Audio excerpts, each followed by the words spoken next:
오늘 누가복음 2장 8절에서 14절까지의 말씀을 가지고 우리 큰 기쁨의 좋은 소식을 전하는 사람들이라는 제목으로 하나님 말씀 증거하도록 하겠습니다. 오늘 이제 성탄절이죠. 우리 주일 같은 느낌이 드는데 오늘은 예수 그리스도께서 이 땅에 우리를 위해서 오신 그 날을 또 축하하며 그 주님을 경배하며 예배하기 위해서 왔습니다. 우리가 메리 크리스마스라고 우리 서로를 위해서 서로를 향해서 우리가 인사를 했는데, 메리 크리스마스 무슨 뜻입니까?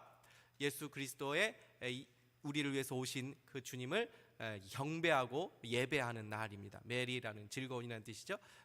크리스트, 그러니까 크라이스트라는 뜻인데, 마스, 그러니까 메스, 이게 미사 또는 예배라는 뜻이 아닙니까? 그래서 우리 주님을 즐겁게 경배하자라는 그런 의미가 되는 것입니다. 세상은 메리 크리스마스, 성탄절이라는 말을 점점 사용하지 않습니다. 해피 할러데이 이렇게 말하죠. 무슨 말입니까? 즐거운 공휴일입니다 이렇게 인사를 합니다. 성탄의 의미를 지우고 단지 즐거운 날이라고 여기는 것이죠. 그들에게 여러분은 왜 이 날을 즐거워합니까? 라고 묻는다면 그들은 뭐라고 대답합니까? 노는 날이잖아요. 공휴일이잖아요. 모두가 다 즐거워하는 날이잖아요 라고 생각할 뿐이지 이 성탄의 의미는 그들은 잘 모르는 것입니다. 그러나 우리는 오늘 이 성탄절에 우리를 구원하기 위해 이 땅에 오신 아기 예수님을 예배하기 위해 이곳에 온 것입니다. 그렇다면 우리는 이 성탄절의 의미를 알고 그분을 참으로 경배하는 이 시간이 되어야 될 것입니다. 오늘 읽은 누가복음 2장은 성탄에 관해 기록된 유일한 본문입니다. 예수님의 생애가 기록된 많은 마태, 마가, 누가, 요한 이 사복음서가 있지만 사실은 마가복음이나 요한복음에는 사실 성탄 이야기가 아예 등장하지가 않습니다. 마태복음에는 동방박사 이야기가 나오긴 하지만 이것은 예수님이 탄생하신 이후에 사실 좀 시간이 흐른 이후에 일어난 일을 기록한 것입니다. 그래서 예수님의 탄생을 가장 먼저 알았던 사람은 바로 오늘 본문에 등장하는 목자들이었습니다. 여러분은 목자라고 하면 누구라고 생각합니까? 목자는 무슨 일을 하죠? 우리 친구들, 목자는 무슨 일을 하는 사람입니까? 그렇죠. 그래요. 뭐라고 웅얼거리는데 양을 치는 사람들이라고 말하는 것 같아요. 그 양떼들을 돌보는 사람들이 목자들이지요. 이스라엘에서는 목자는 가장 힘들고 천한 직업 중에 하나였습니다. 그래서 오늘 본문에도 밤에 밖에서 자기 양떼를 지키더니라고 말합니다. 여러분, 누가 밤에 이렇게 다 자는데 일을 하고 싶겠습니까? 그러니까 이 목자의 일은 원래 피곤하고 힘든 일이었습니다. 또 위험하기도 한 일이죠. 왜요? 밤에 야생 짐승들이 이 양떼들을 공격하거나 또 강도들이 이 양을 훔치러 오기도 했기 때문입니다. 그래서 목자들은 밤낮 양떼들을 지켜야 했던 것이죠. 그러다 보니 목자들은 율법을 제대로 지킬 수가 없었습니다. 이스라엘에서 이 사람들은 안식일을 지키는 것을 얼마나 중요하게 여겼습니까? 근데 밤낮 양떼들을 돌봐야 했기 때문에 목자들이라면 사람들이 율법도 제대로 못 지키는 사람들 하면서 무시하고 가까이 하려고 하지 않았던 것입니다. 그래서 목자들은 법정에서 질문하거나 증언할 수 있는 권리도 없었습니다. 사람들이 그들의 말을 잘 믿어주지 않으려고 했기 때문입니다. 그런데 하나님은 바로 그들에게 예수님의 탄생 소식을 전하게 하신 것입니다. 여러분, 하나님은 우리가 생각하는 대단한 사람들만 사용하시는 것이 아닙니다. 우리 자녀들은 어떤 사람이 되고 싶어요? 어떤 직업을 갖고 싶나요? 직업에는 귀천이 없죠. 돈을 많이 버는 직업이 고귀하고 또 돈을 많이 못 버는 직업이 천한 것이 아닙니다. 내가 무슨 일을 하느냐에 따라 나의 가치가 달라지는 것이 아닙니다. 내가 얼마를 벌고 있고 내가 얼마를 누리고 있고 내가 얼마나 공부를 잘하고 내가 실력이 얼마나 있는지에 따라서 나의 가치가 정해지는 것이 아닙니다. 세상은 우리의 가치를 높이라고 말하죠. 그래서 남들이 볼 때 좋은 대학에 가고 좋은 직장에 가고 어려운 시험에 합격하고 어려운 자격증을 따라고 말합니다. 그러나 그런 것이 우리의 가치를 높여주는 것이 아닙니다. 여러분, 우리의 인생의 가치와 영광이 어디 있습니까? 하나님 앞에 거룩하게 쓰여지는 데 있는 줄 믿으시기를 바랍니다. 혹시 박지성 축구 선수를 아시나요? 영국, 그렇죠, 프리미어 리그 그 명문 구단 이 맨체스터 유나이티드에서 이 박지성 선수가 뛰었죠. 그때 감독이 명감독인 퍼거슨이었습니다. 이 감독이 마지막 경기를 치르면서 10덩거미 경매로 나왔는데 얼마에 팔린 줄 아시나요? 5억 8천만 원에 팔렸습니다. 여러분, 10덩검을 누가 삽니까?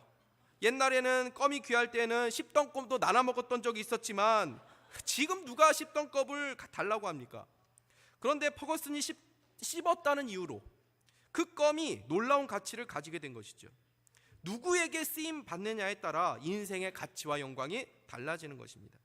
여러분, 하나님께 쓰임 받기를 사모하고 그 일에 준비되는 인생이 될 수 있기를 바랍니다.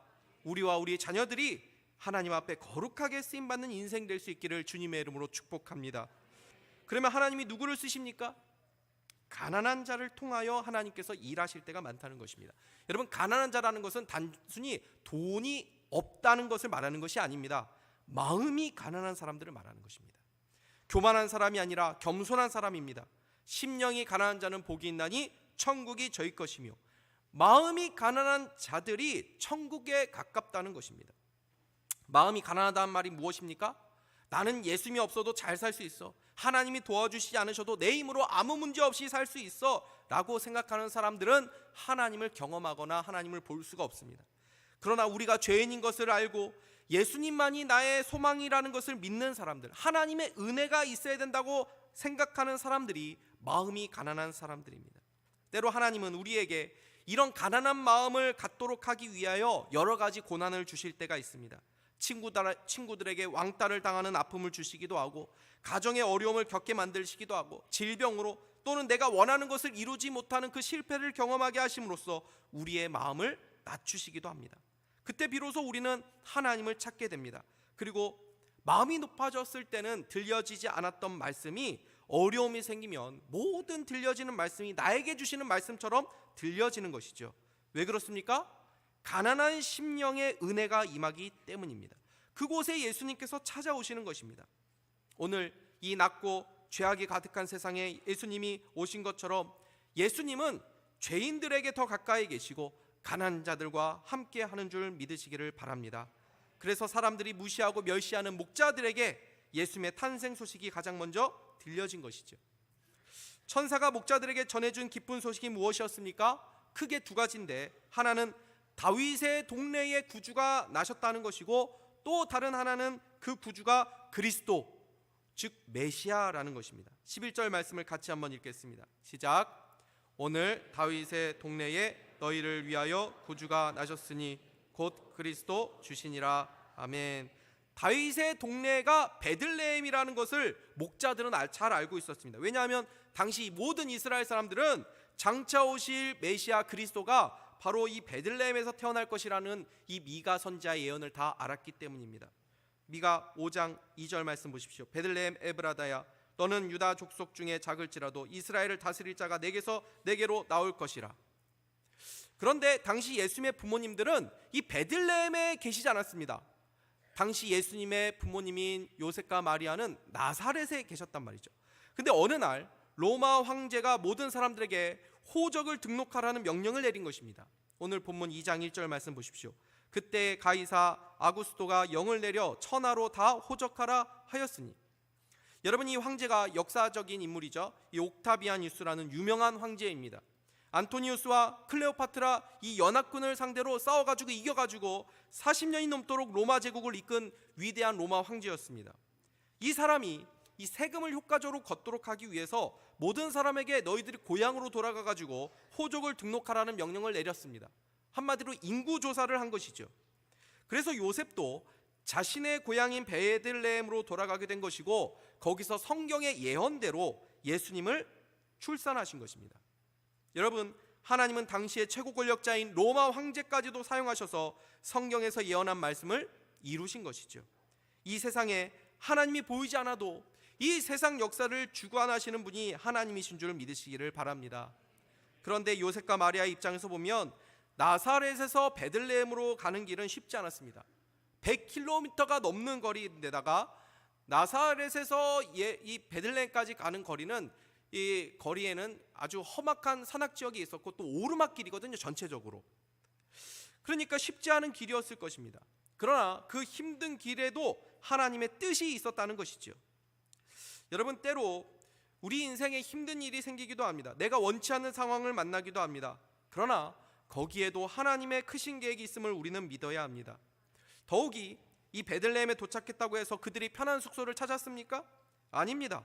모든 사람들이 호적을 등록한다고 그 작은 마을로 이렇게 모여들었으니까 묵을 만한 숙소를 찾기가 하늘의 별 따기였습니다. 여러분, 하나님이 자신의 아들 예수님을 태어나게 하시는데, 아니 좋은 숙소는 아니라 할지라도 별 5개짜리 호텔은 아니라고 해도 묵을 곳은 예비해 두셔야 되는 것 아닙니까? 그런데 이 아기를 낳을 방 하나 못 구하고 있는 것입니다. 여러분, 우리의 인생에 이런 상황이 온다면 우리는 어떻게 반응했을까요? 천사가 마리아에게 미리 나타나셔서 바로 내가 태어날 그 아기는 이 세상을 구원할 메시아라는 것을 말씀해 주셨습니다. 그런데 지금 하나님의 아들을 낳아야 되는데 이 아들을 낳을 곳이 없는 것입니다. 그러면 하나님이 내 삶을 돌보시는 건 맞나? 아니, 천사가 나타나가지고 하나님의 아들을 낳을 것이라고 해서 내가 순종해가지고 아이를 낳으려고 하는데 어떻게 나에게 이렇게 대접할 수 있나? 하나님도 참 너무하시네 하며 원망하고 불평하기 쉽지 않겠습니까? 결국 요셉과 마리아는 가축이 머무는 곳을 겨우 얻어서 거기서 아이를 낳게 됩니다. 그런데 이것이 하나님의 계획이었다는 것입니다. 천사들이 목자들에게 한 말이 무엇이었습니까? 12절 말씀을 같이 한번 읽어보도록 하겠습니다. 시작. 너희가 가서 강보에 쌓여 구유에 누워 있는 아기를 보리니 이것이 너희에게 표적이니라 하더니. 아멘. 여러분, 구유가 뭐죠? 가축들, 짐승들이 먹는 그 밥통입니다. 요셉과 마리아가 방을 못 구하자 이 가축들이 지내는 곳에서 임시처소를 마련하고 벽 쪽에 파서 만든 그 여물통을 사용해서 거기에 아이를 포대기를 싸서 누인 것입니다. 여러분, 아기를 그런 곳에 누이는 사람이 어디 있습니까? 그러니까 목자들이 이 아기 예수님 찾기가 너무 쉽지요. 그 아기를 보면 바로 구원자다, 메시아다라는 것을 알라라고 말했습니다. 하나님께서 아기 예수님을 낳을 공간을 예비하지 않으신 것이 아닙니다. 그들이 생각하지 못한 공간을 예비해 놓으신 것이죠. 하나님이 예비하신 곳은 항상 내가 원하는 환경과 조건만은 아닐 수 있는 것입니다. 때로 하나님은 내가 원치 않는 환경, 내가 전혀 생각하지 않는 곳으로 나를 인도하시고 그곳에 하나님의 예비하심이 있을 수 있다는 것입니다. 예수님은 구유에 태어나셔야만 했습니다. 그것이 바로 가장 낮고 천한 곳으로 오셔야 하는 예수님의 사역과 삶을 가장 잘 보여주는 일이었기 때문입니다. 여러분, 예수님은 가장 낮은 곳에 오셔서 가장 가난한 자들과 함께 사시며 모든 것을 내어주시고 십자가에서 죽으셔서 우리를 구원해 주셨습니다. 많은 사람들이 생일을 축하하죠. 생일을 왜 축하합니까? 우리 친구들 생일 되면 왜 축하해요? 생일을 왜 축하하지? 생각해 본 적이 없어? 태어나서 축하하는 거야? 태어났다고 해서 왜 축하하지? 생일을 축하한단 말이죠. 생일을 축하한단 말이죠. 여러분, 생일을 사람들은 왜 축하할까요? 태어난 것을 왜 축하하죠?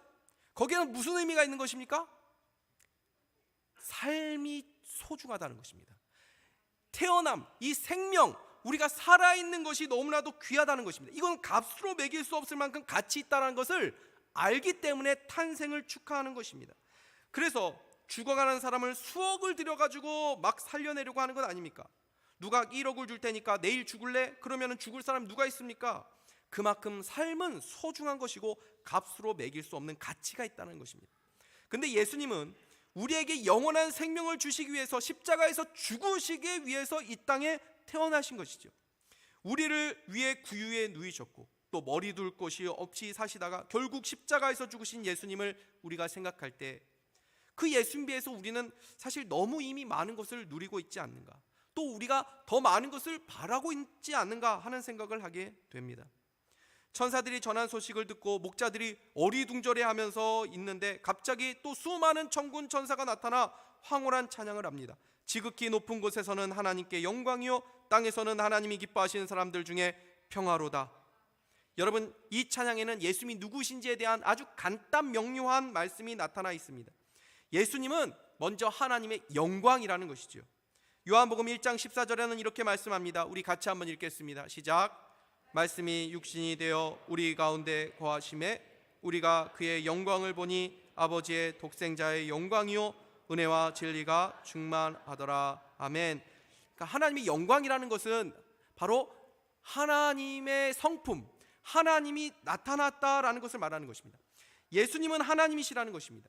그 하나님이 인간의 몸으로 오신 분이 예수님이라고 말씀하시는 것입니다. 그리고 그분은 이 땅에 평화, 샬롬을 주기 위해 오신 분이라고 말씀합니다. 여러분, 진정한 평화가 어디서 옵니까? 하나님에게서 오는 줄 믿으시기를 바랍니다. 이 땅에 왜 평화가 없습니까? 왜 맨날 아버지 어머니가 싸우고, 왜 맨날 친구들끼리 싸우고, 왜 맨날 형과 동생이 싸우고, 왜 이렇게 어른들도 싸우고 아이들도 싸우고, 맨날 이 세상은 이렇게 싸웁니까? 우리 친구들 왜 이렇게 세상이 이렇게 시끄럽고 싸워요? 맨날 안 싸웠으면 좋겠는데. 아니 뭐 세상은 다 그런 거죠. 이런 게 아니에요. 원래 세상은 이러지 않았습니다. 원래 세상은 이러지 않았어요. 이렇게 싸우는 것이 정상이 아닙니다. 죄 때문에, 하나님과의 관계가 깨어졌기 때문에 이 세상의 평화를 누리지 못하고 우리가 살아가는 것입니다. 예수님이 이 땅에 왜 오셨습니까?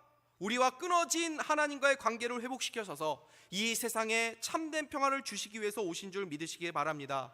그래서 크리스마스에는 바로 이 평화의 의미가 담겨 있는 것입니다. 세상의 평화는, 세상 평화는 세계 평화 유지군, 이 유엔이 지키는 것이 아닙니다. 세상의 힘과 권력자들이 평화를 지키는 것이 아닙니다. 우리가 예수님을 전해서 많은 사람들이 복음을 받아들일수록 이 세상은 좀 더 살기 좋은 세상이 되어가는 것입니다. 이러한 크리스마스의 평화를 상징적으로 잘 보여준 사건이 있었습니다. 제1차 세계대전이 일어났을 때 이 영국군과 독일군이 치열하게 싸우는 중에 이 크리스마스 이브를 맞이한 것입니다. 끔찍한 참호전이 이어지던 1914년 12월 24일 독일군 참호에서 한 병사가 크리스마스 캐롤을 부르는 것입니다. 그때 영국군 참호에서도 앙코르를 화답을 한 것이죠. 이것이 발단이 되어서 양측 병사들이 무장을 다 해제하고 중간에 나와서 이렇게 만나게 됩니다. 병사들이 서로 악수하고 포옹하고 담소를 나눕니다. 담배와 음식과 기념품을 서로 교환하고 같이 섞여서 기념사진까지 찍었습니다. 참호 주변에 방치된 시신들을 모아서 장례를 치러주고 크리스마스 당일에는 축구 경기도 열었습니다. 이 놀라운 일을 후에 사람들이 크리스마스의 휴전 또는 크리스마스의 기적이라고 부른 것이죠. 이 크리스마스의 평화가 우리 마음에 임하기를 주님의 이름으로 축복합니다. 천사들이 떠나갔습니다. 목자들이 천사들이 전한 말을 믿고 베들레헴으로 가서 이 소식을 전합니다. 그리고 그들이 베들레헴 도착했을 때 그들은 천사들이 전해준 말대로 구유에 누인 아기를 보았습니다. 그리고 목자들은 자신에게 천사들이 와서 해준 모든 말들을 그대로 그 사람들에게 전합니다. 이때 마리아의 반응이 참 주목할 만하죠. 18절에서 19절 말씀 우리 같이 한번 읽겠습니다. 시작. 듣는 자가 다 목자들이 그들에게 말한 것들을 놀랍게 여기되 마리아는 이 모든 말을 마음에 새기어 생각. 아멘. 여러분, 목자들의 말은 법정에서도 이렇게 잘 증언되지 않도록 그렇게 사람들이 믿어주지 않았다고 말하지 않았습니까? 근데 마리아는 그들의 말을 마음에 새겼다라고 말하고 있습니다. 중요하게 여겼다는 것이죠. 목자들이 전하는 말이 얼마나 감동 있고 이렇게 설득력 있게 얘기했겠습니까? 메시지를 전하는 그 사람들 자체가 좀 어설프고 허술해 보였을 것 아닙니까? 우리는 그 사람이 전하는 메시지보다 그 메시지를 전하는 사람에 주목할 때가 많죠. 그러나 목자들이 전한 소식은 너무나도 중요한 메시지를 가지고 있었습니다. 우리도 이 마리아와 비슷한 입장에 있습니다. 성경의 저자들은 정말 천사를 보았거나 또 하나님께 직접 계시를 받았거나 또 예수님과 사도들을 직접 잘 아는 사람들이었습니다. 그러나 우리들은 어떻습니까? 이 성경책 하나뿐입니다. 그리고 이 성경의 이야기를 전해주는 사람은 설교자나 또는 선생님이나 우리 부모님들입니다. 이때 우리가 주목해야 될 것이 무엇입니까? 우리에게 말씀을 전하는 사람에게 주목하는 것이 아니라 그들이 전해주는 메시지에 주목해야 되는 것입니다. 요즘 교회가 많은 비난을 받고 있습니다. 하나님의 말씀이 보잘것없는 통로로 오다 보니 하나님의 말씀 자체를 이제는 사람들이 잘 듣지 않으려고 하는 그러한 시대가 된 것 같습니다. 야, 나에게 설교하지 마. 이렇게 말하면 무슨 뜻입니까? 설교가 그게 좋은 뜻으로 쓰인 것입니까? 설교를 잔소리 같은 것, 지루하고 재미없는 것이라고 사람들이 생각하는 것입니다. 때로 하나님의 말씀을 전하는 사람이 부족하고 흠이 있어 보일 수도 있습니다. 그러나 그렇다고 해서 그들이 전하는 메시지를 흘려들어서는 안 된다는 것입니다. 부자와 나사로의 이야기가 있습니다. 부자가 지옥에 가고 나사로는 하나님의 나라에 갔습니다. 부자가 지옥에 있어 보니 너무 고통스러우니까 제발 저 나사로를 보내서 우리 집에 있는 형제들을 이 지옥에 오지 않도록 그렇게 해달라고 요청합니다. 이때 주님이 뭐라고 말씀하십니까? 그들에게 말씀을 전하는 사람들이 있으니 그들의 말을 들으면 된다. 이때 부자가 뭐라고 말합니까? 아닙니다. 죽은 자가 만약 살아나서 말씀을 전하면 그들이 더 잘 믿을 것입니다. 그때 하나님이 뭐라고 말씀하십니까? 누가복음 16장 31절 말씀 같이 한번 읽겠습니다. 시작. 이르되 모세와 선지자들에게 듣지 아니하면 비록 죽은 자 가운데서 살아나는 자가 있을지라도 권함을 받지 아니하리라 하였다 하시니라. 아멘. 혹시 이 가운데 하나님 말씀이 전해지고 있는데도 불구하고 속으로 다 뻥이야 이렇게 생각하는 친구들, 그런 분들 혹시 계십니까? 제가 예전에 어린이 사역할 때 진짜 그런 친구들이 많이 있었거든요. 그래서 너희들 이 중에서 전도사님 설교하고 있는데 속으로 뻥이야 라고 생각하는 사람이 있지? 애들 막 놀란 애들이 있고 막 그랬었습니다 그때. 여러분, 오늘 마리아와 같은 마음을 가질 수 있기를 바랍니다. 오늘 우리에게 필요한 것도 바로 이 믿음입니다. 목자들이 천사들에게 들은 소식은 믿을 수 없는 소식이었습니다. 그러나 그들은 천사의 말을 듣고 믿고 베들레헴으로 갔습니다. 그랬더니 천사들의 말이 사실이라는 것을 알게 된 것입니다. 이해가 되는 것을 믿는 것이 믿음이 아닙니다. 하나님의 말씀을 그대로 받아들이는 것이 믿음입니다. 세상 사람들은 이 복음을 받아들이지 못합니다. 왜요? 믿을 수 없는 내용으로 가득 차 있기 때문에. 그러나 오늘 우리는 이 말씀을 믿기에 세상 사람들은 자기 즐거움을 위해서 또는 이렇게 저렇게 이 시간에 보내고 있지만 우리는 우리를 구원하기 위해 이 땅에 오신 아기 예수님을 예배하기 위해 오늘 이 자리에 나와 있는 줄 믿습니다. 우리는 이 예배 시간에 다시 성경에 기록된 예수님의 탄생의 소식과 그 의미를 성령님을 통해 듣고 있습니다. 이때 우리들이 가져야 될 마음은 이 말씀을 그대로 믿는 것입니다. 우리에게 이 믿음이 있는지 어떻게 알 수 있습니까? 이 말씀을 전하는 삶을 통해 알 수 있습니다. 예수를 믿는 사람들은 이 복음을 전하고자 하는 마음이 있기 때문입니다. 주님은 우리에게 이 복음을 세상에 전파하라고 말씀하셨습니다. 우리 마지막으로 마태복음 28장 19절에서 20절 말씀 같이 한번 읽어보도록 하겠습니다. 시작.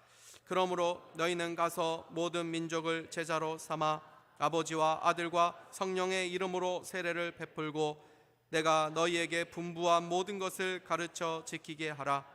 볼지어다 내가 세상 끝날까지 너희와 항상 함께 있으리라 하시니라. 아멘. 우리를 구원하시기 위해 이 땅에 오신 아기 예수님의 탄생의 의미를 우리가 바로 이해하고 또 기뻐하고 그분을 경배하고 또 이 예수님을 증거하는 삶을 향해 나아가는 저와 여러분 다 될 수 있기를 주님의 이름으로 축복합니다. 기도하겠습니다. 하나님 아버지 감사합니다. 오늘 말씀을 통해서 우리 목자들이 가졌던 믿음, 또 마리아가 가졌던 믿음을 우리가 이어받아서 우리도 주의 말씀을 믿게 하여 주시고 또 예수님을 축하하며 또 경배할 수 있는 이 은혜의 자리를 허락해 주신 것을 감사합니다. 하나님, 이 믿음 더욱더 굳세게 하여 주셔서 하나님 세상 가운데에 이 기쁨의 소식을 전하며 하나님의 영광을 나타내고 또 이 세상의 참된 평화를 하나님 많은 사람들에게 증거하는 우리 모두가 다 될 수 있도록 인도하여 주옵소서. 예수 그리스도의 이름으로 기도하옵나이다. 아멘. 우리 찬송가